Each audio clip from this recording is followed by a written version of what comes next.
जब भी कोई हिंदू पर्व और त्योहार आता है, उनको गर्मी आने लगती है और उनकी गर्मी को शांत करने के लिए हमें डेंटिंग पेंटिंग का सहारा लेना पड़ता है। छेड़ोगे तो फिर छोड़ेंगे भी नहीं और एक बार छोड़ेंगे नहीं तो फिर छूटोगे भी कभी नहीं। आई लव मोहम्मद कह करके अव्यवस्था और आगजनी तोड़फोड़ का सहारा ले रहे हैं। अगर अव्यवस्था पैदा करोगे, चंड मुंड बनकर के कार्य करोगे तो मां भगवती कभी बर्दाश्त नहीं करने वाली है। धर्मस्थलों पर माइक बंद होने चाहिए, अपने परमिसेस में आप बजाइए, दूसरों का जीना हराम बंद करिए और ये प्रतिबंध उत्तर प्रदेश में यथावत रहे। बात तो ये भाषा किसी मुख्यमंत्री की नहीं हो सकती। मुख्यमंत्री पद की एक गरिमा है, एक अहमियत है। पहले भी मुख्यमंत्री हुए हैं, ठोक देंगे, पीट देंगे, ये कर देंगे, वो कर देंगे। और अपराधी पलायन कर गए थे तो अपराध कहां से हो रहा? मैं फिर आपको स्पष्ट करना चाहता, सत्ता में अहंकार तो होता ही है, इस बात को आप माने या ना माने, लेकिन ये कटु सत्य है। ये कटु सत्य है, ये कटु सत्य है कि सत्ता में अहंकार तो होता ही है। और जब ये अहंकार सर पे चढ़ जाता है तो इस तरह के शब्दों का प्रयोग होता है। और मैं ये बस आपको ये कहना चाहता हूँ कि ये जनता है, अहंकार को चकनाचूर कर देती है। लोकसभा में हो गया और अब आने वाले तीसरे पंचायत चुनाव में होगा और इस गुंडागर्दी कांड 2027 में होगा और आजाद समाज पार्टी उसमें बहुत बड़ा रोल अदा करेगी। आप अपने धर्म के जो इष्ट हैं उनको मानने पर या उनके से ये प्यार का इजहार करने पर आप मुकदमा दर्ज कर देते हो, ये मैंने कहीं नहीं पढ़ा। मैं लॉ का स्टूडेंट हूँ, लॉयर हूँ, अब मैं लोकसभा का सदस्य हूँ, जमीनी जानकर रखता हूँ। मैंने बीएनएस, अब बीएनएस होगी, पहले आईपीसी थी।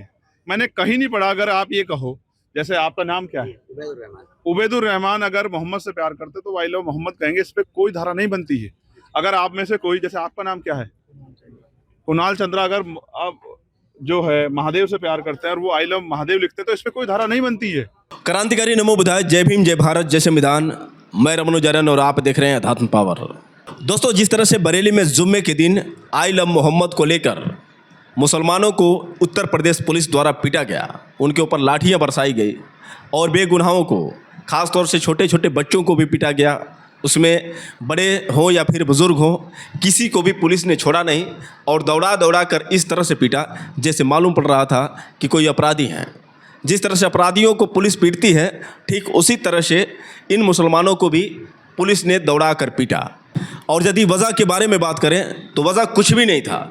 आपको बता दें कि 4 सितंबर को एक पोस्टर, जो लाइट वाला पोस्टर होता है, आई लव मोहम्मद का मुसलमानों ने बनाया था और अगले दिन मुसलमानों ने एक जुलूस निकाला, यानी 5 सितंबर को कानपुर में एक जुलूस निकाला गया जिसमें मुसलमानों ने एक बहुत बड़ा पोस्टर लिया था जिस पर आई लव मोहम्मद लिखा था।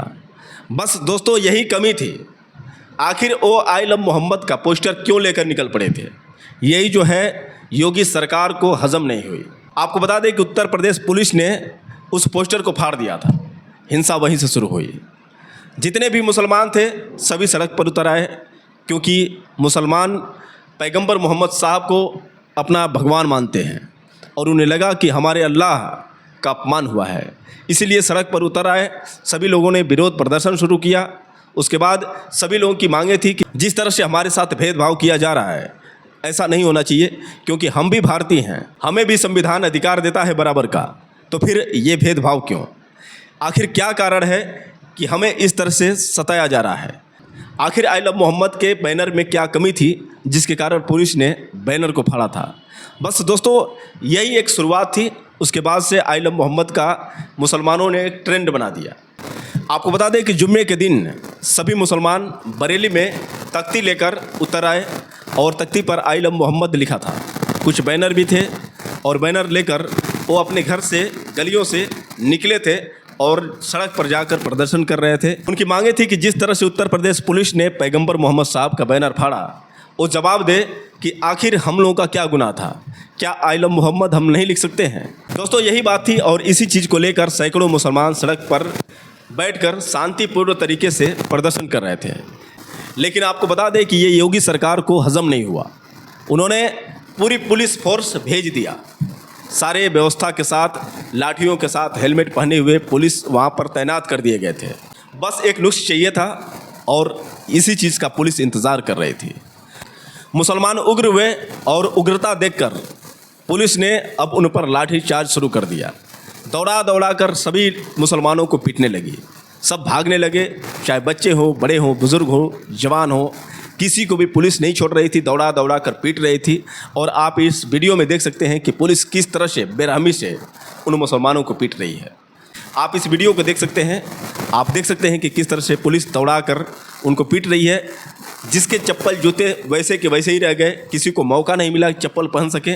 और आप देख सकते हैं कि कितनी भारी मात्रा में यहाँ पर चप्पल बिछाई गई है, क्योंकि चप्पल खोलकर सभी लोग बैठकर आंदोलन कर रहे थे।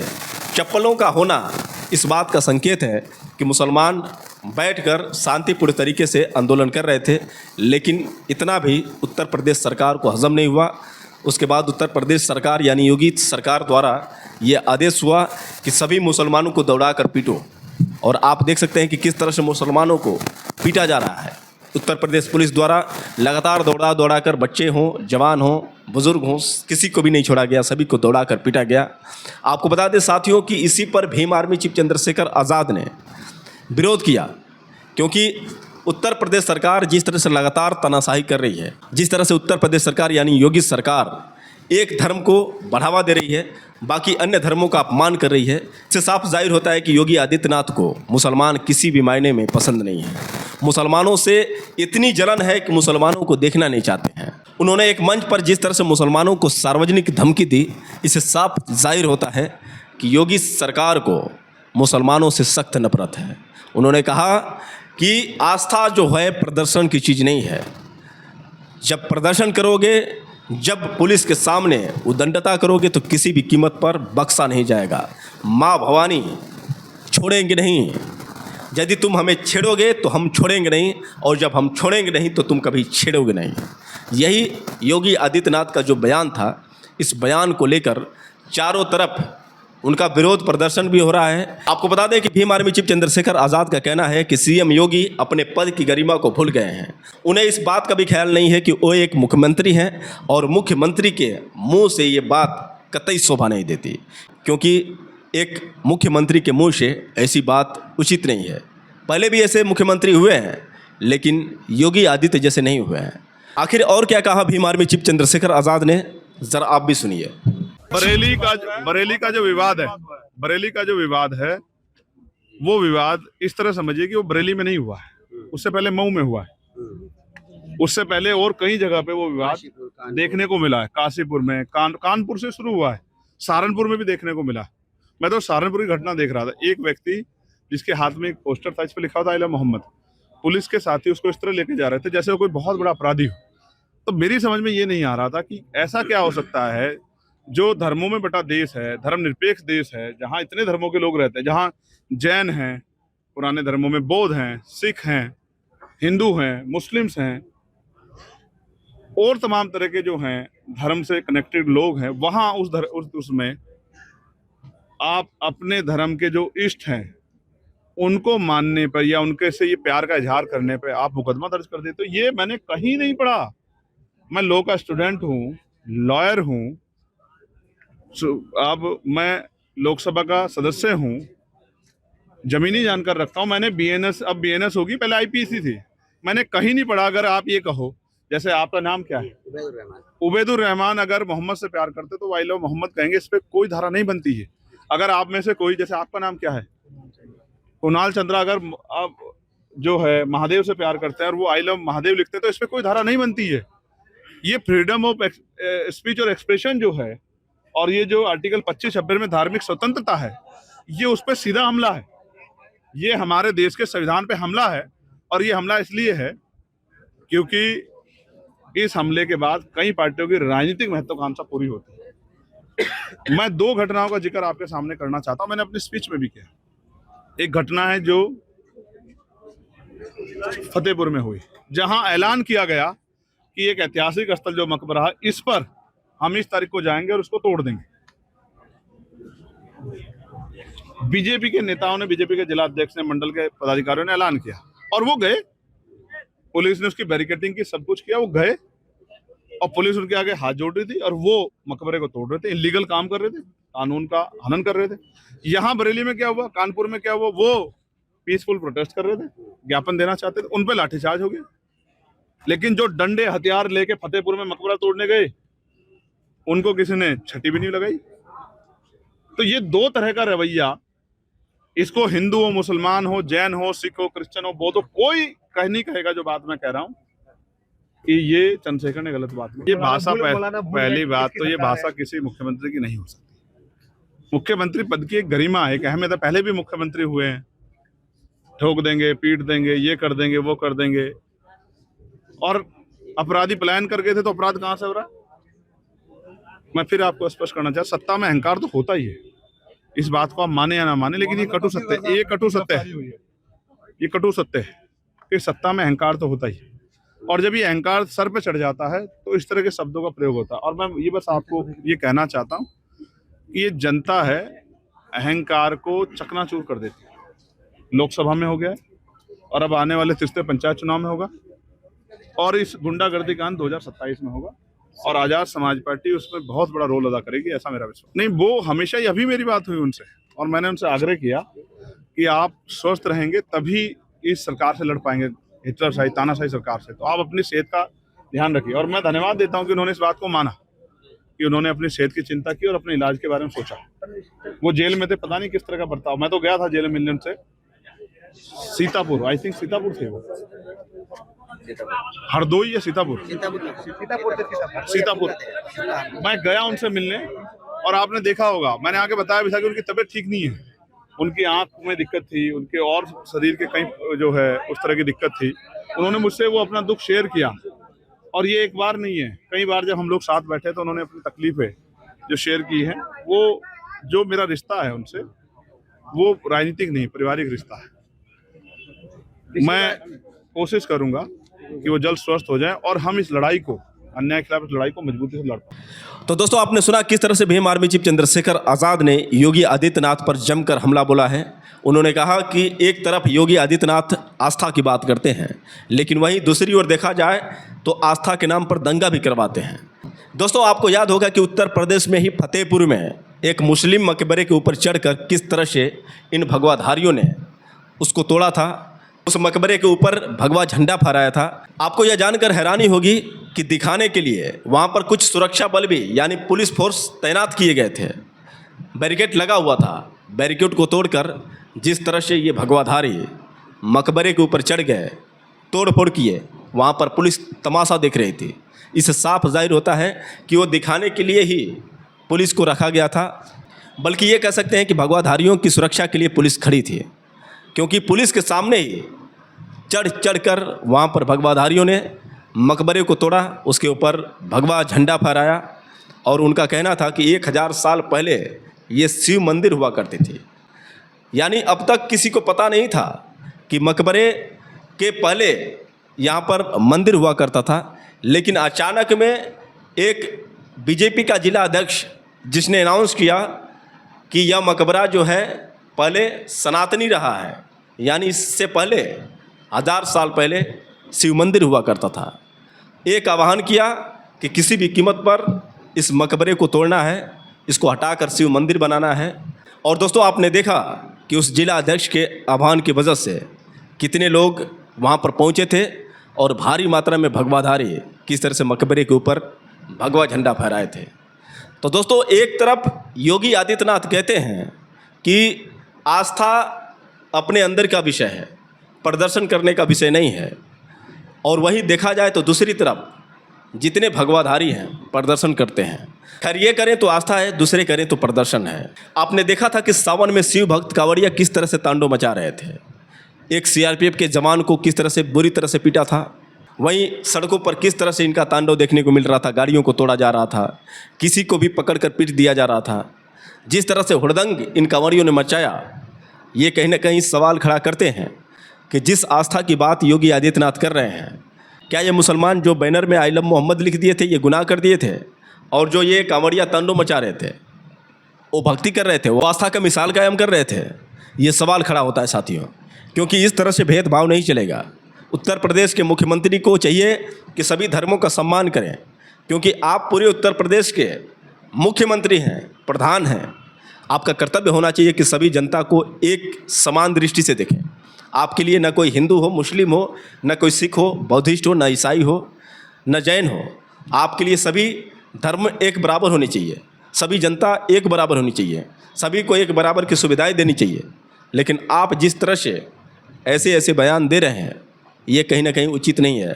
दोस्तों, मैं आपको योगी आदित्यनाथ का पूरा फुल स्पीच सुनाता हूँ, जो स्पीच के दौरान कितने उग्र नज़र आ रहे थे, किस तरह से मुसलमानों को उन्होंने टारगेट किया और किस तरह से धमकी दे डाले। पहले आप योगी आदित्यनाथ का वो पूरा भाषण सुनिए, उसके बाद हम आपसे बात कर रहे हैं। आज प्रधानमंत्री मोदी जी के नेतृत्व में ये नया भारत दुनिया को यही संदेश दे रहा है। लेकिन कुछ लोग हैं जिनको शांति अच्छी नहीं लगती, कल्याण अच्छा नहीं लगता, कल्याण अच्छा नहीं लगता। जब भी कोई हिंदू पर्व और त्योहार आता है, उनको गर्मी आने लगती है और उनकी गर्मी को शांत करने के लिए हमें डेंटिंग पेंटिंग का सहारा लेना पड़ता है। बहनों और भाइयों, आपने देखा होगा, महापुरुष किसी भी परंपरा में हो, उनका सम्मान होना चाहिए। आस्था अंतःकरण का विषय है, प्रदर्शन का विषय नहीं हो सकता। जिसकी जो आस्था है, अपनी आस्था के अनुसार अपने कार्यक्रमों को संपन्न करे, किसी को आपत्ति नहीं होगी। लेकिन आस्था के नाम पर तोड़फोड़ करोगे, आस्था के नाम पर आगजनी करोगे, आस्था के नाम पर राह चलते हुए नागरिकों पर हमला करोगे, बेटियों का जीना हराम करोगे और व्यापारियों के प्रतिष्ठानों पर आगजनी करोगे, पुलिस पर हमला करोगे, तो छेड़ोगे तो फिर छोड़ेंगे भी नहीं, और एक बार छोड़ेंगे नहीं तो फिर छोड़ोगे भी कभी नहीं।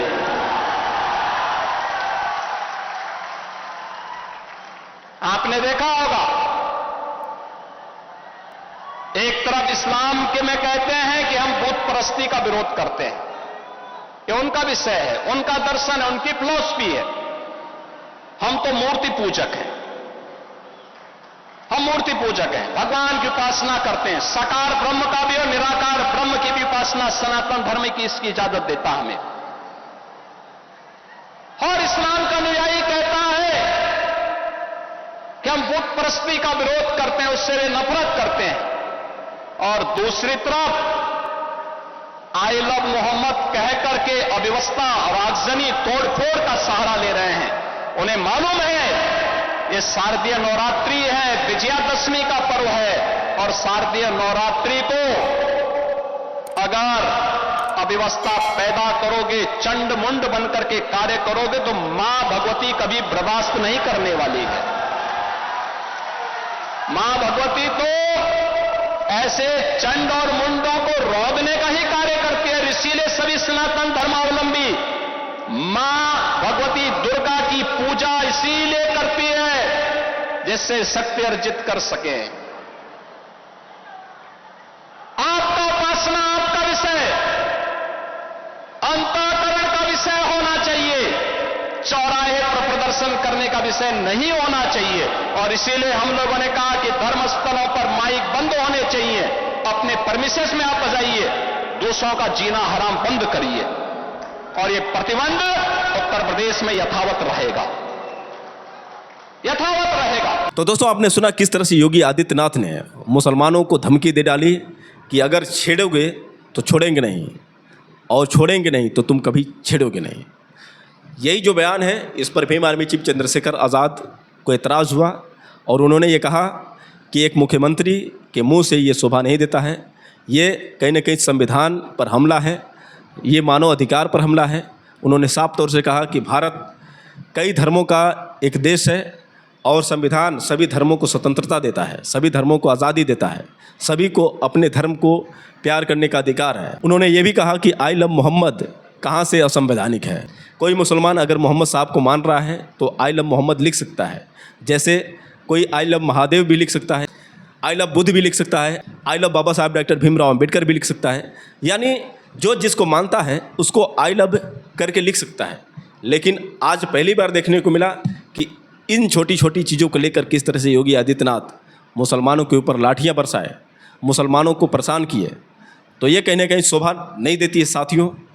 तो दोस्तों, अब हमें समझने की ज़रूरत है कि ये जो सरकार है, आप समझ सकते हैं कि किस तरह से तानाशाही व्यवस्था कर रही है। तो दोस्तों, आप समझ सकते हैं कि किस प्रकार की सोच है योगी आदित्यनाथ की। क्या एक मुख्यमंत्री के अंदर ऐसी सोच अच्छी है? क्या एक मुख्यमंत्री के अंदर इतनी घटिया मानसिकता होनी चाहिए? एक धर्म को एक विशेष स्थान देना, बाकी अन्य धर्मों का अपमान करना।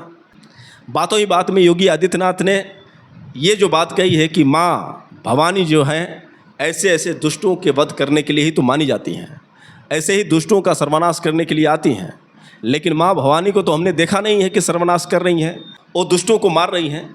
लेकिन आप जिस तरह से कर रहे हैं, जैसे मालूम पड़ रहा है कि भवानी आपके अंदर आ चुकी हैं। वास्तव में भवानी ही आपके अंदर घुस कर करवा रही हैं योगी जी। और आपके ये जो विचार हैं आपको ही शोभा देते हैं, और आपके जो अंधभक्त हैं उन्हें ही शोभा देते हैं। ये हमें शोभा नहीं देते, क्योंकि हम संविधान को मानने वाले हैं। हमारे लिए सभी लोग एक बराबर हैं। हिंदू, मुस्लिम, सिख, ईसाई आपस में सब भाई भाई, और हम एक भारतीय हैं और भारतीय होने का गर्व महसूस करते हैं, क्योंकि हम सभी धर्मों को एक बराबर देखते हैं। सभी माता बहनों को हम सम्मान करते हैं। हम आपका भी सम्मान करते हैं, लेकिन आपकी सोच ये बताती है कि सिर्फ आप अपनों का सम्मान करते हैं, आप अपने लोगों का सम्मान करते हैं, आप उन अंधभक्तों का सम्मान करते हैं जो आंख बंद कर आप पर भरोसा करते हैं। लेकिन आप अन्य धर्मों का सम्मान नहीं करते हैं, आप दलितों का सम्मान नहीं करते हैं, आप मुसलमानों का सम्मान नहीं करते हैं, आप ईसाइयों का सम्मान नहीं करते हैं, आप बौद्धों का सम्मान नहीं करते हैं। आप सम्मान सिर्फ अपने अंधभक्तों का करते हैं। तो ये सोच बदलिए योगी जी, और उत्तर प्रदेश को नेपाल मत बनाइए, क्योंकि नेपाल जैसे हालात होंगे तो आपकी ये पुलिस कुछ नहीं कर पाएगी, आप भी कुछ नहीं कर पाएंगे। देखा आपने नेपाल में किस तरह से नेपाल में जेन जी के युवाओं ने इस तरह से तांडव मचाया कि वहाँ के प्रधानमंत्री भी देश छोड़कर भाग गए। पीएम आवास, संसद भवन, यहाँ तक कि राष्ट्रपति भवन को भी जेन जी के युवाओं ने नहीं छोड़ा, जलाकर राख कर दिया। तो जनता से बढ़ कोई बल नहीं होता है। पुलिस बल भी कम पड़ जाएगी, क्योंकि ये भारत लोकतांत्रिक देश है। यहाँ पर जनता के हिसाब से सरकार को चलनी चाहिए, न कि सरकार के हिसाब से जनता को चलनी चाहिए।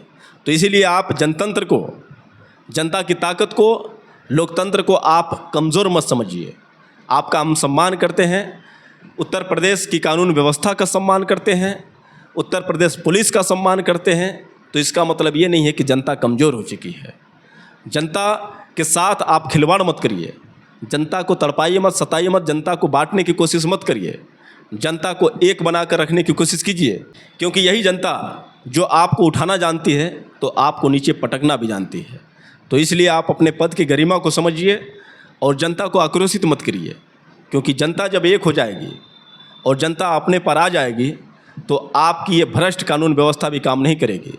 तो इसलिए योगी जी, आपसे अपील है कि आप जनता की समस्याओं को समझें, सभी को एक बराबर दृष्टि से देखें, किसी के प्रति भेदभाव ना करें।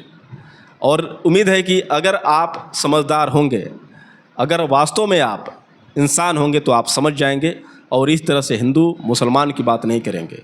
अगर आप न्याय करते हैं, अगर आप वास्तव में सभी को एक बराबर देखते हैं और आपका नियम कानून एक बराबर सबके प्रति चलता है, तो आप ध्यान दीजिए कि हिंदू धर्म के लोग भी कितने तांडव मचाते हैं, कितने उग्र हो जाते हैं।